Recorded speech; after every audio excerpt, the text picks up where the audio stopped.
Yes, the Tennessee Titans got smoked in Week 8, but it was Cam Ward's best game yet, and I'll tell you why on today's edition of Locked On Titans.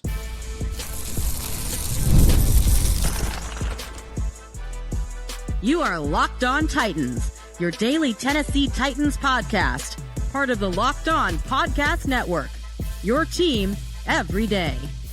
Welcome to the Locked On Titans podcast. I am your host, Tyler Rowland. Titans fans, today's edition of the Locked On Titans podcast is brought to you by Game Time. Download the Game Time app, create an account, use the code LOCKEDONNFL for $20 off your first purchase. On today's show, I'm going to tell you guys exactly what I saw on tape in this game, and we'll talk about some optimistic things. It was Cam Ward's best game of the season, even though it wasn't perfect still. Also, there's plenty of reason for excitement on offense with the Titans offensive line and some of the young weapons showing out, and we got to see Kevin Winston play on defense, and I would expect to see a lot more of Winston and rookie Marcus Harris on the defensive side of the ball going forward. Before we get into all of it, do want to thank you for making Locked On Titans your first listen each and every day. Remember, Monday through Friday, Tennessee Titans content all year round, always for free. Make sure that you get subscribed, stay subscribed. It's your team every day here on the Locked On Titans podcast. Speaking of every day, shout out to my everydayers out there tuning in Monday through Friday. Couldn't do it without you guys. If you aren't an everydayer, you need to be one. But with that being said, again, I've watched the tape twice now, offense and defense back, and I heard Titans offensive coordinator Nick Holes say this in his press conference on Tuesday, and I couldn't agree more. This was Cam Ward's best game of the season. Now, I know that you're going to get the trolls, you're going to get the haters, you're going to get all those suckers out there who are going to say, the Tennessee Titans lost 38-14. How could this possibly be Cam Ward's best game of the season? And I'm here to tell you that it is possible. And that the score of the game doesn't always tell you how each individual player performed. There were players in this game who were absolutely phenomenal for the Tennessee Titans, even though the score was as big as it was. And that includes Cam Ward. And let me say this.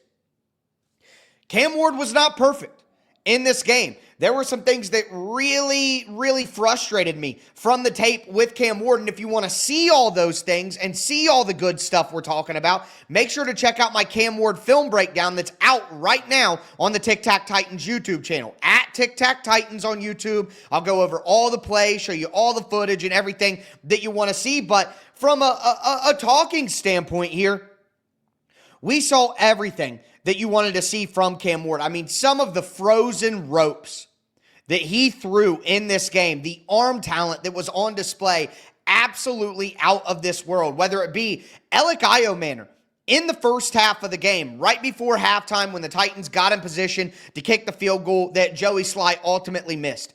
The big-time completion that he had to Iomanner over the middle of the field was fantastic. The Colts showed an exotic look with a cover 6 coverage. Iomanner was the inside receiver on the left-hand side. He ran a deep post route, and Cam Ward put this ball, and I clipped it and put it on Twitter as well, at Tic Tac Titans if you want to follow me over there. But can't show film on the Locked On Titans YouTube channel. I just hope you guys understand that I cannot show you the film. That's why I have a whole separate film channel that's right on YouTube as well to show you guys the plays. But Cam Ward threw this ball within a small, tiny window where two linebackers for the Colts had jumped in the air to try to get to the ball, and the ball went right over their hands, and it went right in between two deep safeties as well to give the Titans a massive, explosive passing play to get down the field in a situation where the Colts knew the Titans had to throw the ball. Like, it's before halftime, less than a minute. The Titans have to throw the ball to get down the field to try to get points, and Cam Ward still found a way while getting hit as well. Dan Moore gets beat on an inside move, contact to Cam Ward as soon as he's throwing it, and while taking the contact, delivers an absolute strike down the middle of the field. Probably Cam Ward's best throw of the entire season, I would say. But immediately after that, the very next play, Cam Ward delivers a strike to Chim DK on a quick crossing route to give DK a chance to catch the ball, get upfield, get down, and give the Titans an opportunity to get points. For a rookie quarterback with rookie weapons against a very good team in the Colts to operate in that situational football circumstance, I thought that was incredibly impressive. But again, there are other throws here. Like Cam Ward had an absolute dime to Chim DK on the one where he escapes out of the pocket, slides to his left, gets some more time, and then over two different Colts defenders perfectly to Chim DK's hands.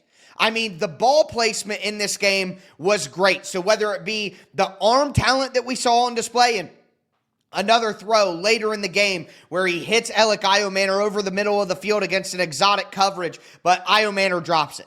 Not his fault. Another play, again, Iomanor on a deep dig route on the inside, and the Colts are in a complex coverage with a ton of bodies and a ton of traffic, and Cam just slides a little over to the left and fires a dart to Io, which he dropped. But it was just a fantastic plays by Cam Ward. There's an out route, a sail coverage, where Iomanor runs a deep corner route to pull the deep safety, and then Chigakonkwo is running an over route across the middle of the field, and it's a little sail. Actually, it was a sail route, mixing all the plays up in my head right now from memory, but a sail route where Chigakonkwo is bending to the outside from his tight end alignment next to Iomanor, and Cam just throws it perfectly to him on the sideline. Like, there were great throws, high-level, elite throws by Cam Ward in this game that are just tantalizing to watch when you turn on the tape. Not only that, but we have had issues, and I have rightfully pointed out the issues with Cam Ward's ball placement. He just hasn't been super accurate on a lot of throws. He's been behind wide receivers. He's been a little high to wide receivers. And other than the throw deep down the field on the right-hand side to Alec Iomanor, where everyone's arguing, did Io slow up? Was it a bad throw by Cam Ward? The answer is yes. Iomanor did slow up on the route, and he would have had a better opportunity to catch it if he didn't slow up. But the ball is also a little too far out in front and a little too hot for Iomanor to have a chance to make a play on it either. And Cam Ward admitted that after the game, that he can throw a better pass that would give Iomanor still an opportunity even if he did slow down on the route. So both rookie guys are at fault for that one. But other than that pass, there's only one other pass that I can think of where Cam Ward was a little bit behind Van Jefferson on an out route. But the ball placement for Cam Ward was as good as it's been all year long in this game. Period. It was great. And then you add in the playmaking stuff on the touchdown pass to Gunnar Helm. That play is not open. The Titans are trying to hit Chigakonkwo with a quick one into the flat. It is not open. And no one else is open. And if not for Cam Ward scrambling, escaping, adding some time to the play, that's not a touchdown for the Titans. A couple of these other big-time throws that I talked about, Cam had to get out of the pocket and make plays to make that happen. Also, I mentioned it throughout. His ability to read the defense. I thought he did a great job. The Colts are showing single high and dropping into cover two. They're showing single high and running invert cover two with a cornerback dropping to a deep half. They are running cover six coverages that they don't normally run. They're showing different stuff, and then all of a sudden, right before the snap, flooding the line of scrimmage, and then dropping back out into coverage when they're showing heavy blitzes. So Cam Ward's ability to read the defense in this game, I thought was absolutely his best performance of the year, and you could see him start to understand and throw with anticipation and know where the holes in the defense are going to be before they even happen. And that is the type of progress that you want to see from your young rookie quarterback. And we have seen Cam Ward be better in the last 2 weeks. I know that the games, the scores are not going great, but he has clearly improved. He was 55% completion percentage through the first 6 weeks, 1,100 yards, 83 yards per game, 5.5 yards per attempt. In his last 2 games, up 10%, 65% completion percentage, 257 yards a game, 7.1 yards per attempt. Shout out my guy Will Lomas putting the stats together from Titan Sized. But it is obvious that Cam Ward is progressing. Cam Ward is getting better. Cam Ward is starting to see things, and the game is slowing down a little bit. So I know that when the Titans are losing as bad as they're losing, it's hard to find the positives. But if you watch the tape, you look at what you're seeing, you compare it to the first 6 weeks, Cam Ward has improved and he is getting better over the last couple of weeks. And that's exactly what matters most for the Titans this year. Now, I'm going to be honest, and I'm honest in my film breakdown on the Tic Tac Titans YouTube page. There are some things that are still very frustrating with Cam Ward, whether it be bobbling the snap, whether it be him missing some guys that are open. The Titans, and we'll talk about this here in a second, the Titans' offensive line was great in this game, but they still gave up 4 sacks, and a lot of that had to do with Cam Ward. So while it was his best game yet, he's still a rookie making rookie mistakes, and he still needs to get better. And we'll talk about the offensive line and where we need to see improvement and some other stuff on offense that has me excited right now. Do want to let you guys know that today's episode is brought to you by Mazda. Mazda crafts cars for those who do more than simply move. Mazda delivers confidence with every ride with more IIHS Top Safety Pick Awards than anyone else as of August 2025. Whether it be footwork, whether it be breath work, athletes sweat all the details, and Mazda brings this same intention to how they craft every model. You can feel the Japanese craftsmanship in every detail, from the metallic accents to the available Napa leather upholstery. You can make everyday drives feel like anything but. From smooth handling to intuitive controls, with all-wheel drive standard in every crossover SUV, you can drive with confidence through almost any season. I tell you guys all the time, I got a Mazda CX-5 at home. Absolutely love it. I know you guys would love a Mazda too. Like our favorite players, Mazda sweats every detail, because when you make every move count, impossible becomes irrelevant. It's Mazda. Move and be moved. Today's episode is also brought to you by Game Time. The NFL season is obviously back, and honestly, there's nothing better than being in the stadium surrounded by fans cheering on your team. But let's be honest, getting tickets can be a hassle between queues, login screens, prices jumping at checkout. It's frustrating. That's why I use Game Time, the app that gives the advantage back to fans. Game Time is fast, it's easy, it's backed by the Game Time guarantee. You'll always get 100% authentic tickets delivered on time and at the best price. Plus, all fees are included. So the price that you see for your tickets is the price that you pay. I pulled up Game Time recently, and in just a couple of taps, I saw amazing deals, and I'm talking about your favorite NFL games for as low as $100. The app made it super simple, and I can actually see the exact view I'm going to have from my seat before buying. Download the Game Time app, create an account, use the code LOCKEDONNFL for $20 off your first purchase. Terms apply. Again, that's promo code LOCKEDONNFL for $20 off. Swipe, tap, ticket, go. Download Game Time today.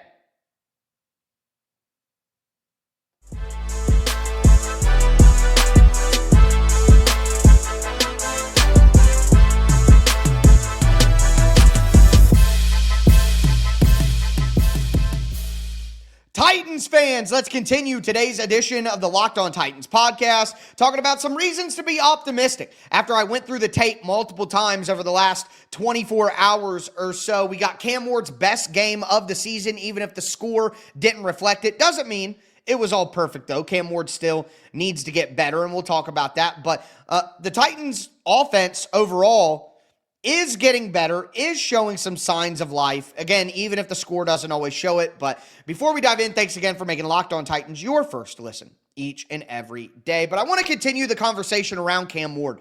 And I mentioned it, but I would say that out of the 4 sacks that the Titans have allowed, only one of them was on an offensive lineman or a tight end or a running back or a wide receiver blocking or anything like that. Like, it was Kevin Zeitler got beat by a spin move by DeForest Buckner. That was the one sack, or it was Lloyd Cushenberry who got beat by DeForest Buckner as a swim move over the top, one-on-one, beat Cushenberry and sacked Cam Ward. That was the only one. The rest of it was, Cam not seeing open guys, barely getting the ball off, running out of the pocket when he doesn't need to, not hitting the open receivers. And that's kind of part of the issue, if we're honest here. And I found it interesting. I saw a tweet, I think it was John Glennon, who tweeted it out that ESPN's metric pass rush win rate or pass block win rate, PFF in their pass blocking score, all of that stuff, the Titans aren't that bad. If you're being honest, if you're looking at those sorts of advanced metrics, the Titans offensive line has not been all that terrible, like Titans fans would tell you. I mean, Pro Football Focus has the Titans pass blocking grade, at least, as number 12 in the NFL. ESPN's pass block win rate has the Titans above average. They're above, number 15. So you're wondering, the Titans have given up 34 sacks this year, but all these different sites and metrics have them as an above average offensive line unit. How can that be possible? Well, guys, the answer is Cam Ward. Cam Ward's pressure to sack rate is terrible. He's having trouble getting the ball out of his hands quickly, and a lot of that is in the first 6 weeks. But even in this game against the Colts, 2 of the Titans' sacks, one of them was a coverage sack, one was on Lloyd Cushenberry individually, but I would say the other 2 sacks are Cam Ward's fault. Not getting rid of the ball, not throwing it away, not seeing the open guy, leaving a clean pocket and kind of panicking a little bit. So while it was Cam Ward's best game, and we should be optimistic about that, if you want to be optimistic about the offensive line, the reality is the offensive line sack numbers are nowhere close to indicative of how the offensive line is played. Now, they've had bad games, and they've had bad moments. I'm not going to sit here and tell you that the Titans' offensive line has been absolutely incredible all year, but I'm sitting here telling you Peter Skoronski has been absolutely incredible all year. In this game, he had the highest pass blocking grade of any Titans player with an 85.9 per Pro Football Focus. They had 47 pass block snaps. He gave up 1 pressure. I mean, Peter Skoronski has truly been probably the best pass blocking guard in the entire NFL. I mean, he's at least in the top 5 this year from just purely looking at how good of a player he is right now. He is the 3rd best starting guard in the NFL in pass block grade per Pro Football Focus. And one of the guys in front of him is Joe Thuney. And another guy in front of him is Chris Paul, and he's given up 2 sacks this year. Pete's only given up 1. And Peter has played 125 more snaps than Chris Paul. I mean, he's better than a lot of, some of the best guards in the NFL right now. Pete has been dominant in pass blocking. And in run blocking, he hasn't been absolutely incredible, but he's still a top half starting guard in the NFL. So Peter Skoronski has been great. I mean, right now he's 12th in the entire NFL in run block grade per Pro Football Focus, and that includes some guys who have played less than, 50 snaps, a guy with 24 snaps, a guy with 52 snaps, a guy with 25. So if you're looking at starting guards who have played, Peter Skoronski has played 495 snaps this year. Anybody even over 400, and Pete is top 5. I mean, he is an absolute all-pro, Pro Bowl level guard that we've always been wondering, or always been hoping that he would be. Dan Moore has really improved, and he's been playing good football for a month now. You get JC Latham back in the fold in this game. JC Latham, 74 pass blocking grade. 2nd best on the offensive line. 0 sacks, 1 pressure. So between Peter Skoronski at left guard and JC Latham at right tackle, the Titans gave up 0 sacks and 2 total pressures and 47 pass block snaps. That's impressive. Now, looking at the tape, JC Latham did get more help than Peter Skoronski. They often would leave a running back in to chip or have a tight end chip. It wasn't an incredible game from JC Latham. I thought there were moments where he needs to strain a little bit more, hold his block a little bit longer. But last week, after Latham struggled mightily, no doubt about it, and the week before struggled mightily, no doubt about it, people were ready to throw JC Latham off the boat. He's a guard. He can't play tackle. And listen, I think that Latham's foot speed is an issue. I think that he is going to have trouble with speed rushers on the outside. But to act like JC Latham as an offensive tackle is already over was just an insane overreaction, and it's part of kind of the overall conversation around the Titans right now that's frustrating to me.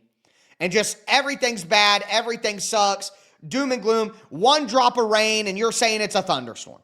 That's how Titans fans are acting right now.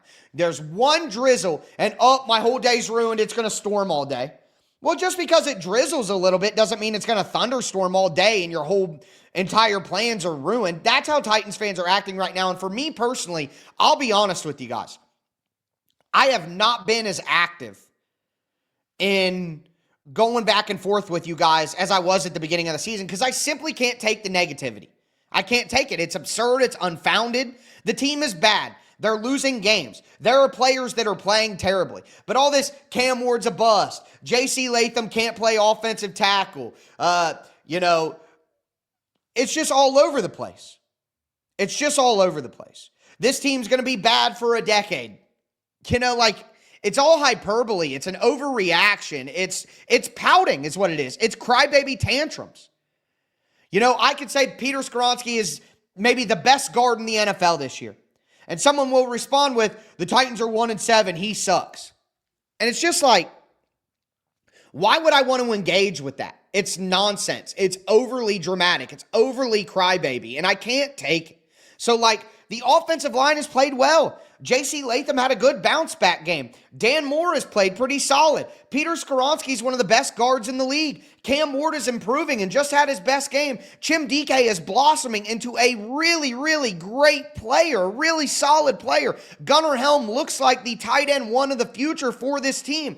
Does that mean that all the bad stuff that we've seen doesn't exist? No, it still exists, but there are reasons for excitement and optimism. There's no reason to, and I'm sorry, if you're somebody who thinks the NFL teams get set back by anything by a decade, there is not a single thing that could happen in the NFL to set a team back a decade. This is the NFL. The worst teams in the league become the best teams in the league. The best teams in the league fall back and are terrible all the time. To me, that's just crybaby stuff, and I just can't take it. So there are reasons for optimism for this offense and for this team, and we're going to get to see more reasons for optimism on defense as T'Vondre Sweat continues to play well. Cedric Gray didn't have a great game, but has been a bright spot. And in the secondary, we're going to get to see way more of two rookies in Kevin Winston and Marcus Harris going forward.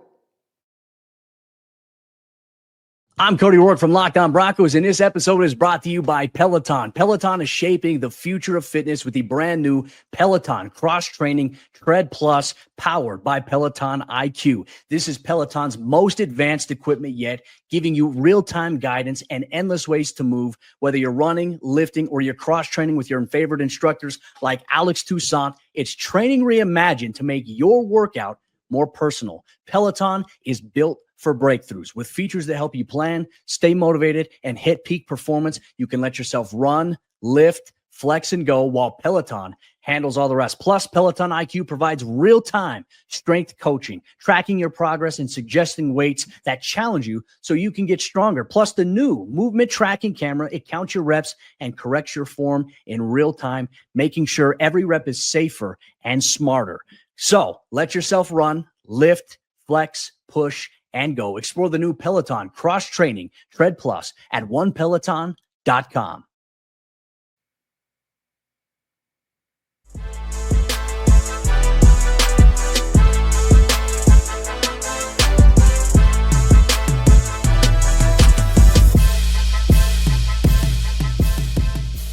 Titans fans, let's cap off today's edition of the Locked On Titans podcast. Again, we talked about Cam Ward's performance in Week 8 against the Colts. It was his best game yet, even if it wasn't perfect. We talked about plenty of the reasons for excitement on the offensive side of the ball when you dive in and actually be honest about what we're seeing here. And I think there's more reasons for excitement on the defensive side of the ball as well. Before we get into them, thanks again for making Locked On Titans your first listen each and every day. Remember, Monday through Friday, Tennessee Titans content all year round, always for free. Make sure you get subscribed, stay subscribed. It's your team every day. Also, make sure that you go check out my Cam Ward film breakdown on the Tic Tac Titans YouTube channel. And while you're there, get subscribed, because I'm going to have a Chim DK video, Gunnar Helm video, going to do a Kevin Winston video here in the next week or so. The Titans have a bye week, so I want to get into some individual stuff from the first half of the season as well in there. But yeah, whether you want conversations, podcasts, film breakdowns, I got you covered, folks. So stay locked in with the Locked On Titans podcast. But again, I got off track a little bit, ranting and raving about some of the negativity in the fan base right now. I just simply can't take it. Everybody says I am negative. I am a negative content creator. I'm always complaining about the team. Oh, but even I cannot take the crybaby, temper tantrum negativity that I see in the comments all the time. I simply can't deal with it. And one of the things that had me excited from this game that nobody is going to pay attention to because they're too busy crying is Kevin Winston. Finally, the rookie safety got a decent chunk of snaps, 20-plus snaps on the defensive side of the ball, and I thought it was a great start. Now, he didn't make any standout plays that really blow your mind, but he looked like he knew what he was doing. He was single high in a cover 3. He played deep half in a cover 2. He played quarters coverage in cover 4. I saw him play man coverage on Josh Downs and get him stopped at one point in time. He came up in run defense and was physical and fast. And the one play that wasn't good was when he had man coverage on Tyler Warren and the Colts ran a tight end screen. And he flew up, he tried to make a play, and he got blocked by a lineman. He's a rookie. Like, he's not going to make every play perfectly, but just the speed, the aggressiveness, the physicality that he's going to play with completely trumps anything else that the other safeties have brought to the table this year. Like, Xavier Woods is slow. Amani Hooker is slow. Quandre Diggs is slow. None of them played with physicality. Like, Xavier Woods played with some physicality early in the year, but that's been gone for a while. It's probably because he's so banged up and all of that, but like, Amani Hooker is a disaster this year. He has to be, and I haven't checked on individual safety grades and all of that, but Amani Hooker has to be one of the worst, by far the worst safeties in the entire NFL this year. Like, I would have a hard time believing that he isn't. And as a matter of fact, I just want to know, I have to know, out of starting safeties, where Amani Hooker ranks here, because, like, it has to be so low with how often, you know how many weeks I've seen Amani Hooker ranked at the very bottom of the Titans defense? Yeah, he is the 78th graded safety in the NFL amongst players who have played at least like 150 snaps, 117, something like that to be exact. Like, he has been an absolute disaster at all times. So there is no reason whatsoever that we can't see more Kevin Winston. Like, there's just no way that we can't. And Xavier Woods, if you're counting, is 83rd amongst the same players in run defense this year. Terrible. Amani Hooker's 67th. Guys, there are 32 teams in the NFL. That means if you're not in the top 64, you're terrible. And Quandre Diggs is 62. Like, we need to see more Kevin Winston. Maybe he'll make mistakes in the secondary. He'll make coverage mistakes. But what is there to lose? I'm excited to see all the different stuff that he did, all the different coverages that he ran, the physicality, the speed that he has. The only thing we need to change for Kevin Winston is you got to stop wearing black accessories. Black does not match with the Titans' jersey colors. Wear navy if you want to go with dark. Wear navy blue, you know? Like, why are we wearing black accessories with the Titans colors? I don't get that at all. But that's the only thing that I want to see change from Kevin Winston. I just want to see him out on the field more. And Marcus Harris, the Titans' 6th-round pick out of Cal, he's going to have to play a lot more now, too, because he's a slot guy. And Roger McCreary's gone. The Titans bring in Micah Washington, I think is the guy's name. He's off the Packers practice squad. He can get some run, too. But the Titans are looking at Darrell Baker, Jalen Armour Davis, Marcus Harris. Like, why would we not? And Darrell Baker Jr. might be hurt. He had a concussion. So, I mean, why not play the young guys? And I'm excited to see them play. That's what this season is about going forward, guys. It's about seeing which young players can actually be a part of this team in the years to come. That's what we have to find out, and that's what I'm excited about, and that's what I'm going to keep talking about as the season progresses and we get to the second half of this year. But again, I know the Titans are 1-7. I know the team sucks, but I think there are reasons for optimism, and when you throw on the tape, it's easy to find those. But with that being said, that is going to do it for me today, folks. As always, I am your host, Tyler Rowland, and this was Locked On Titans.